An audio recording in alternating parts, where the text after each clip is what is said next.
बिस्मिल्लाहिर्रहमानिर्रहीम। Orient college Talagang की तरफ से ऑनलाइन लेक्चर्स के सिलसिले में फ़र्स्ट ईयर केमिस्ट्री के अगले लेक्चर के साथ मैं हाज़िर खिदमत हूँ। पिछले लेक्चर में हमने थर्मोकेमिस्ट्री के हवाले से मुख्तलिफ बेसिक टर्म्स को एक्सप्लेन किया था। आज हम फर्स्ट लॉ ऑफ थर्मोडायनेमिक्स पढ़ने जा रहे हैं।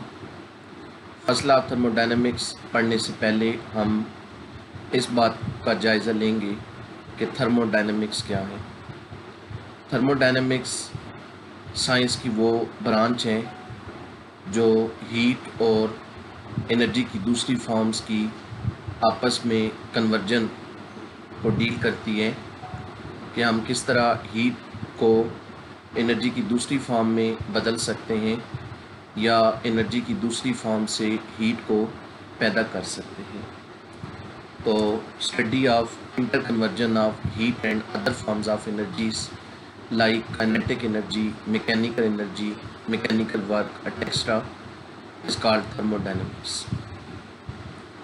थर्मोडायनेमिक्स एक बहुत वसी सब्जेक्ट है और आज की ज़िंदगी में थर्मोडायनेमिक्स का जो रोल है वो नागुज़ीर है।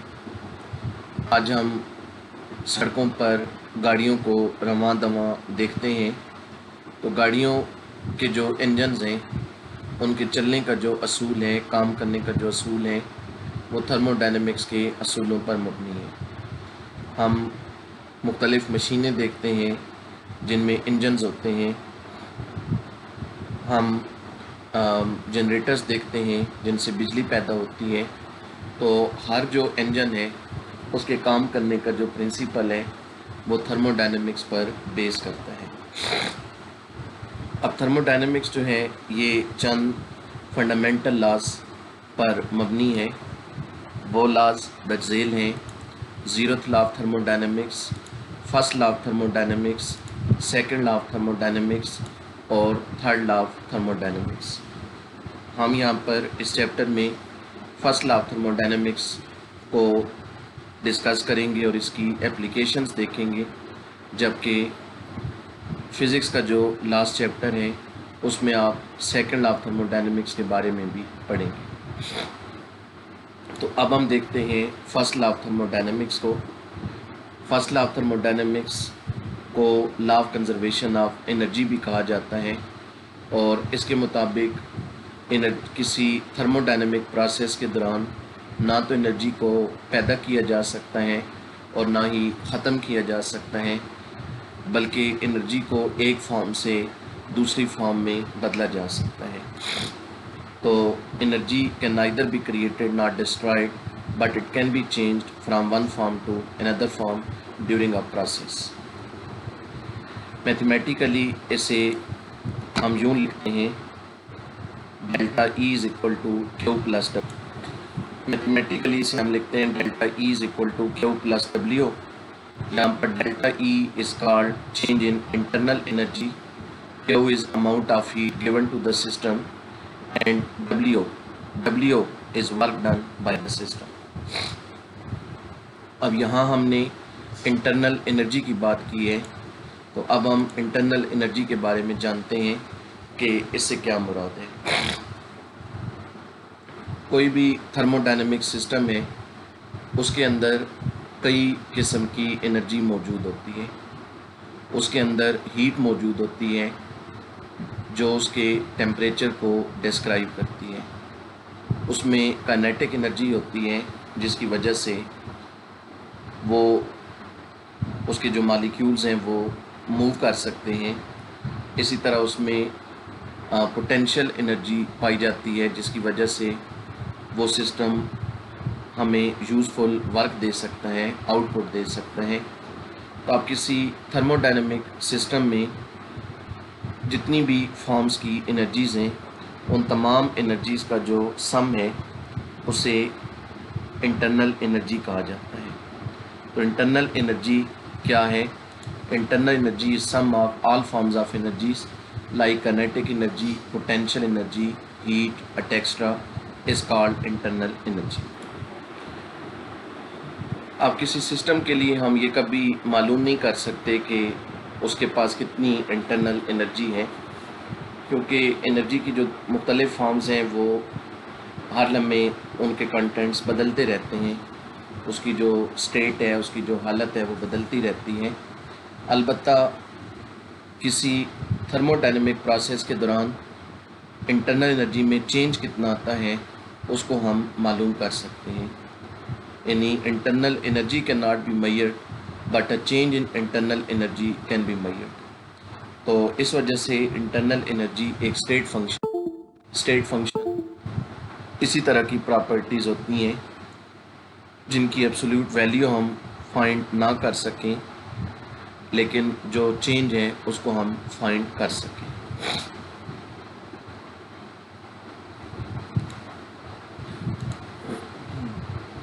अब हम दोबारा फर्स्ट लॉ ऑफ थर्मोडायनेमिक्स की तरफ आते हैं और इसमें हम बात करेंगे इसकी मैथमेटिकल फॉर्म की, यानी मुख्तलिफ मैथमेटिकल फॉर्म्स को डिराइव करेंगे। और इसमें हम बात करेंगे थर्मोडायनेमिक्स में एक बहुत ही कॉमन फॉर्म ऑफ वर्क की, जिसे प्रेशर वॉल्यूम वर्क कहा जाता है। थर्मोडायनेमिक सिस्टम में जो वर्क है वो मुख्तलिफ सूरतों में हो सकता है, मसलन adiabatic work, isothermal work, pressure volume work etcetera. तो इनमें प्रेशर वॉल्यूम वर्क एक फंडामेंटल टाइप ऑफ वर्क है, तो हम इसकी बात करेंगे, मैथमेटिकली इसको कैसे एक्सप्रेस करते हैं ये देखेंगे। तो फ़र्ज़ करें कि हमारे पास एक गैस का सिलेंडर है और उसके ऊपर एक मूवेबल पिस्टन है। ये जो गैस है ये ख़ास स्टेट में मौजूद है, इसके ख़ास टेम्परेचर है, ख़ास वॉल्यूम है, ख़ास प्रेशर है। अब फ़र्ज़ किया कि हम इस गैस को हीट प्रोवाइड करते हैं और हीट की जो अमाउंट हम प्रोवाइड करते हैं वो क्यू है। जब हम इसे हीट करेंगे तो इसकी इंटरनल एनर्जी चेंज हो जाएगी।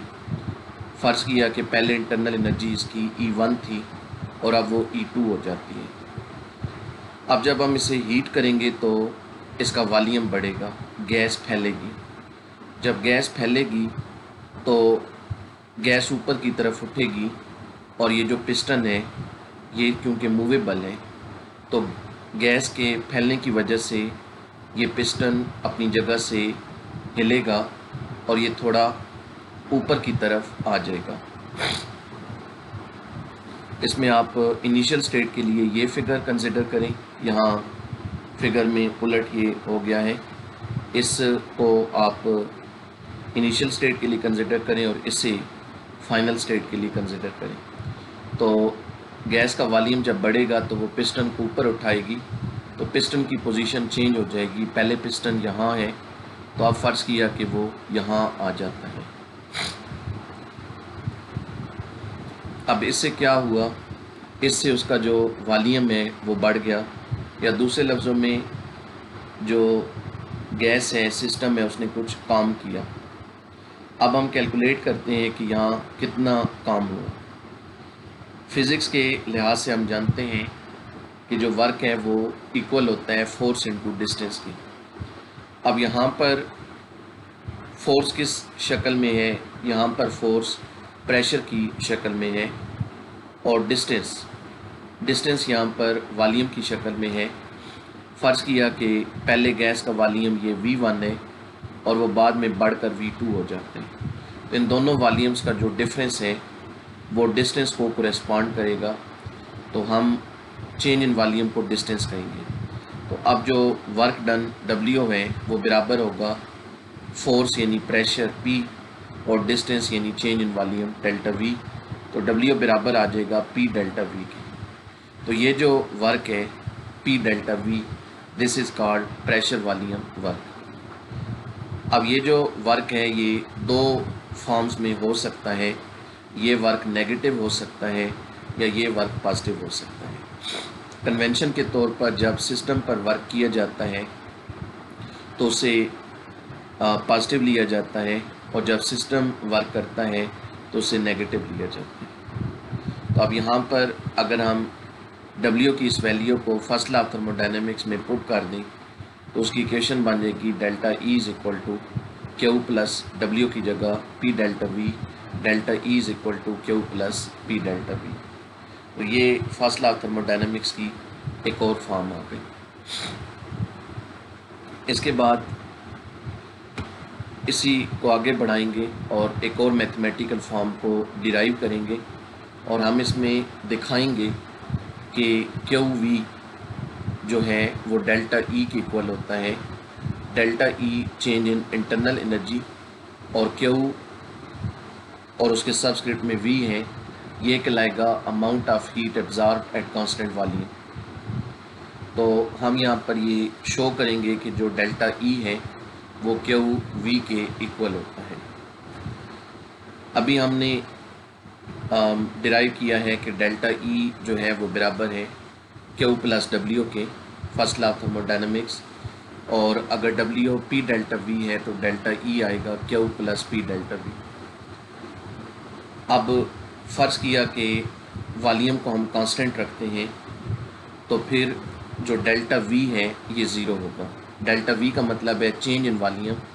जब वॉल्यूम कांस्टेंट है तो मतलब वॉल्यूम में चेंज नहीं आ रहा, तो change in volume delta we definitely zero होना है। तो जब डेल्टा वी ज़ीरो होगा तो पी डेल्टा वी भी ज़ीरो हो जाएगा, तो डेल्टा ई बराबर आ जाएगा क्यू के। या हम मेंशन करने के लिए कि वी कांस्टेंट है, क्यू के सबस्क्रिप्ट में वी लिख देते हैं, तो फिर फॉर्म बन जाएगी delta E is equal to Q V. तो इस तरह हमारे सामने क्या बात आई कि change in internal energy is equal to amount of heat absorb at constant volume. इसका मतलब हुआ कि अगर हमें इंटरनल एनर्जी में चेंज को मालूम करना हो तो हम जस्ट ये मालूम करेंगे, मेजर करेंगे कि प्रोसेस के दौरान सिस्टम ने कितनी हीट को एब्जॉर्ब किया। जितनी हीट को उसने एब्जॉर्ब किया होगा वो चेंज इन इंटरनल एनर्जी के इक्वल होगा। आगे चलकर आप पढ़ेंगे कि हम किसी प्रोसेस के दौरान एब्जॉर्ब या रिलीज़ होने वाली हीट को कैसे मेजर करते हैं। तो उन मेथड से हम हीट को मेजर करते हैं, तो फिर उस जो हीट की वैल्यू आती है वो चेंज इन इंटरनल एनर्जी को कोरेस्पॉन्ड करती है। तो ये है फर्स्ट लॉ ऑफ थर्मोडायनेमिक्स और उसकी मुख्तलिफ फॉर्म्स। इसके बाद हम अगला टॉपिक स्टार्ट करेंगे और वो है एंथैल्पी। एंथैल्पी क्या है? एंथैल्पी को हम सिंपल वर्ड्स में इस तरह डिस्क्राइब करते हैं कि total heat contents of a system is called enthalpy. किसी सिस्टम में, किसी शय में जो टोटल हीट मौजूद होती है उसको एंथैल्पी कहते हैं। हमें पता है कि एक सिस्टम में कई फॉर्म्स में एनर्जी मौजूद होती है, उसके अंदर हीट भी होगी, उसके अंदर काइनेटिक एनर्जी भी होगी, पोटेंशियल एनर्जी भी होगी और कई फॉर्म्स में एनर्जीज हो सकती हैं। तो अब उनमें से सिर्फ अगर हम हीट की बात करें कि उसके अंदर कितनी हीट है तो उसको हम एंथैल्पी कहेंगे। यानी हीट और एंथैल्पी दोनों के मीनिंग सिमिलर है। या फिर हम मैथमेटिकली इसको यूँ डिफ़ाइन करते हैं कि sum of internal energy and product of pressure and volume. इन दो चीज़ों का जो सम है वो एंथैल्पी कहलाते हैं। कौन सी दो चीज़ें? इंटरनल एनर्जी E और product of pressure and volume PV। E और PV का सम एंथैल्पी कहलाता है। यानी मैथमेटिकली हम लिखते हैं H is equal to E plus, sorry यहाँ W नहीं है, E plus PV। H is equal to E plus PV। यहाँ H से मुराद एंथैल्पी है, E से मुराद इंटरनल एनर्जी है, P से मुराद प्रेशर और V से मुराद वॉल्यूम।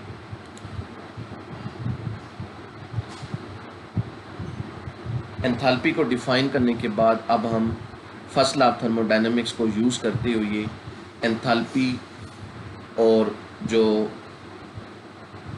वर्क वगैरह हैं उनके दरमियान रिलेशनशिप्स को डिराइव करेंगे।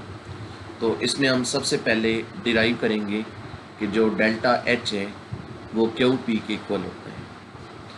डेल्टा एच कहलाएगा change in heat, change in enthalpy, और क्यू पी का मतलब होगा amount of heat absorb at constant pressure. जिस तरह बी क्यू वी पढ़ा था तो इसी तरह क्यू पी भी है।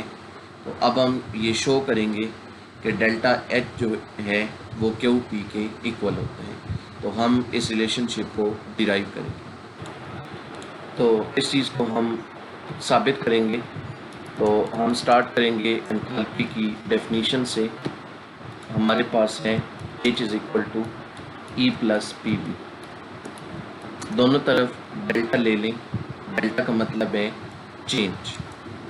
तो लेफ़्ट साइड पर H के साथ डेल्टा लिखा और राइट साइड पर P और V मल्टीप्लाई हो रहे हैं। तो शुरू में डेल्टा को दोनों के लिए यूँ लिख दिया।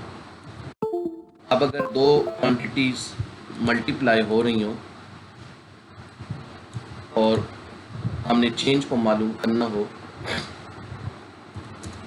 तो उसका तरीका ये होता है कि हम पहली क्वांटिटी में चेंज लेते हैं, मल्टीप्लाई बाय दूसरी क्वांटिटी एज इट इज़, फिर प्लस दूसरी क्वांटिटी में चेंज लेते हैं, मल्टीप्लाई बाय पहली क्वांटिटी एज इट इज़। अब डेल्टा पी वी को हम यूँ लिखेंगे कि P को मसलन एज इट इज़ लिख दिया और V में चेंज, फिर V को एज इट इज़ लिख दिया और P में चेंज, इस तरह आ गया। तो डेल्टा H बराबर आया P delta V plus V delta P। अब ऐसा करें कि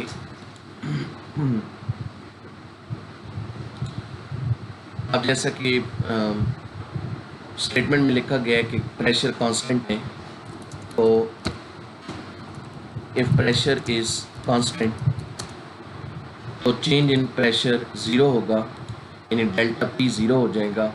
जब डेल्टा पी ज़ीरो होगा तो वी डेल्टा पी भी ज़ीरो हो जाएगा। Delta P is equal to zero, और फिर इसका मतलब होगा कि V delta P is equal to zero. तो फिर इक्वेशन क्या बन जाएगी, delta H is equal to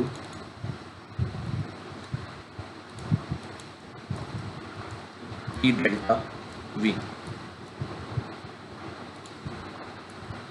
delta H is equal to P delta V.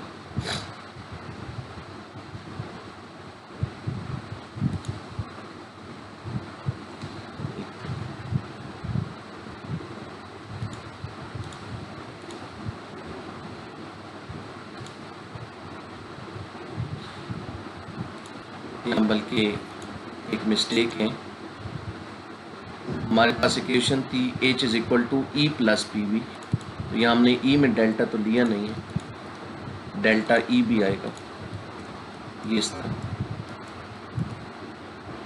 तो फिर डेल्टा H बराबर आया delta E plus P delta we. ये हो गया।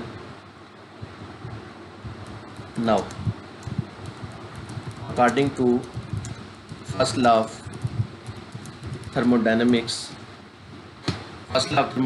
के मुताबिक डेल्टा E जो है वो Q प्लस W की इक्वल है।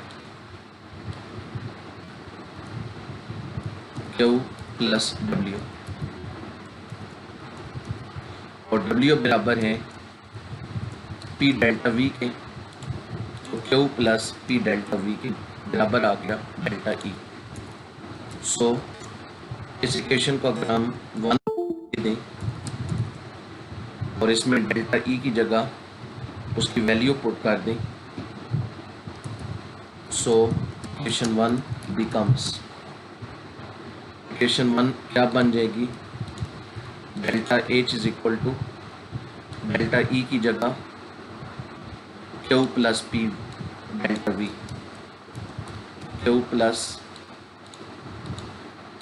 P delta V. अगर हम बल्कि वर्क को नेगेटिव लें तो Q minus P delta V इस तरह आएगा।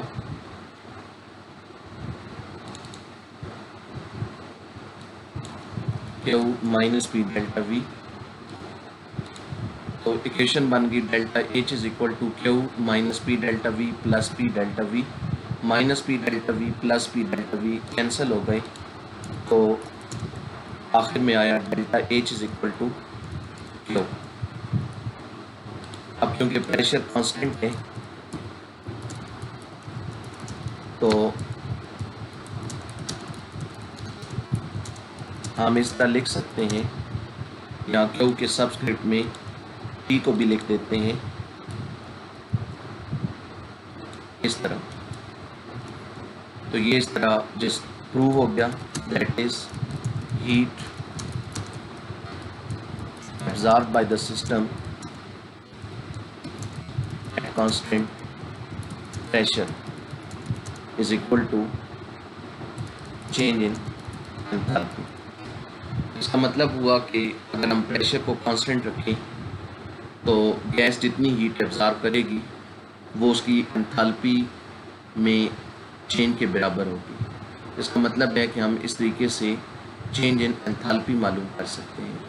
जैसे कि पहले भी मैंने मेंशन किया जब हम क्यूवी की बात कर रहे थे कि हम हीट एब्जॉर्ब करने के लिए मुख्तलिफ तरीके यूज़ कर सकते हैं, इस हीट को मैयर किया जा सकता है। तो अगर हम हीट को मैयर कर लें तो हमें चेंज इन एंथैल्पी भी पता चल जाएगा।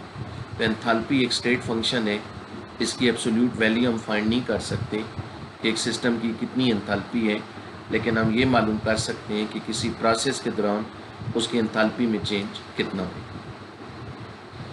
इसके बाद हम एक और प्रूव लेते हैं, और वो प्रूव है कि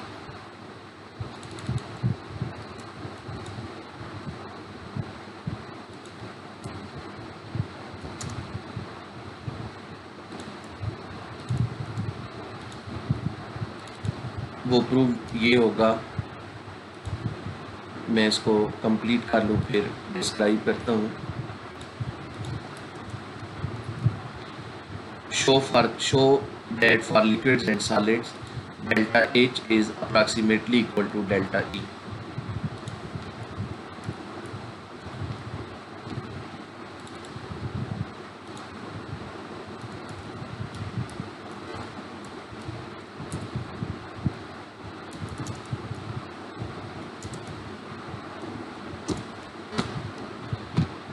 For liquids and solids, delta H and delta E are approximately same। इन दोनों की वैल्यू तकरीबन एक जैसी होती है in case of liquids and solids. तो हम इसे स्टार्ट करेंगे दोबारा एंथैल्पी की डेफिनेशन से। यही स्टेप्स हम दोबारा लेंगे। हमारे पास है H is equal to E plus P V, दोनों तरफ डेल्टा ले लें तो delta H is equal to delta E plus delta P V, और डेल्टा पी वी को हम लिख देंगे P delta V plus V delta P.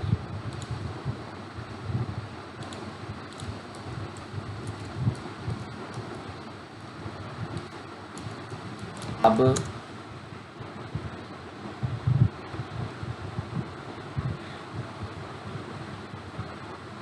Liquids और सॉलिड्स जो हैं, जब इनको हीट किया जाता है तो इनके वॉल्यूम में जो चेंज आता है वो बहुत मामूली सा आता है। इन अदर वर्ड्स इनका जो वॉल्यूम है वो तकरीबन कांस्टेंट रहता है। तो जब वॉल्यूम में कोई ख़ास चेंज नहीं आता तो इसका मतलब है कि डेल्टा वी जो है वो तकरीबन ज़ीरो होगा। वी कांस्टेंट है, change in volume zero, delta we zero, तो फिर पी डेल्टा वी भी ज़ीरो होगा। as volume of liquids and solids does not change appreciably when they are heated, so तो फिर हम लिख सकते हैं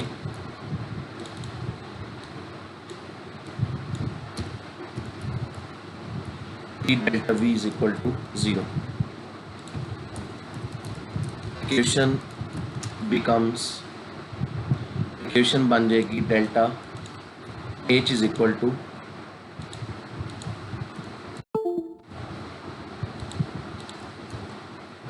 delta H is equal to delta E plus V delta, ये हो गया। अब अगर प्रेशर कांस्टेंट है,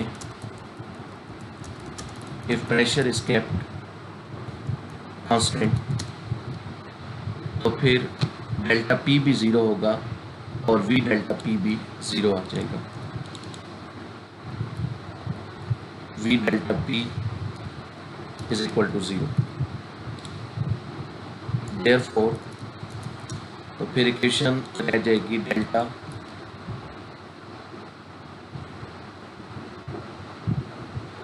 इस स्टेप को आप पहले ले लें, प्रेशर वाले को।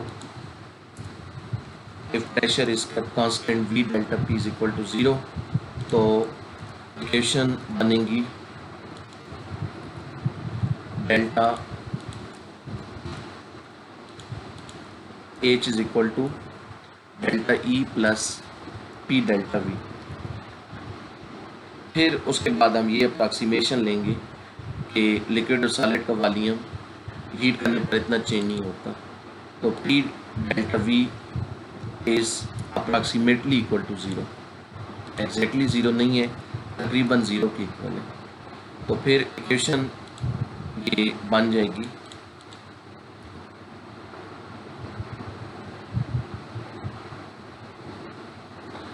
इसमें जब P डेल्टा V भी 0 आया तो इक्वेशन बन जाएगी delta H is equal to delta H is approximately equal to delta E। तो इस तरीके से ये हमारे पास प्रूव हो गया।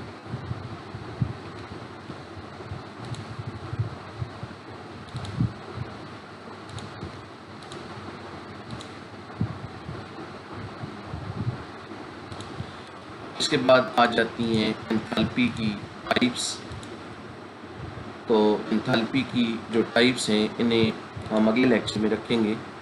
आज के लेक्चर में ये शामिल थी, लेकिन ड्यूरेशन लेक्चर की बहुत ज़्यादा हो जाएगी इनको पढ़ते पढ़ते, तो इसलिए एंथैल्पीज़ का जो टॉपिक है इसे हम अगले लेक्चर में लेकर जाएंगे। तो फिर आज का लेक्चर यहाँ पर ख़त्म करते हैं। अगले लेक्चर के साथ इंशाल्लाह अगले वीक दोबारा हाज़िर खिदमत होंगे।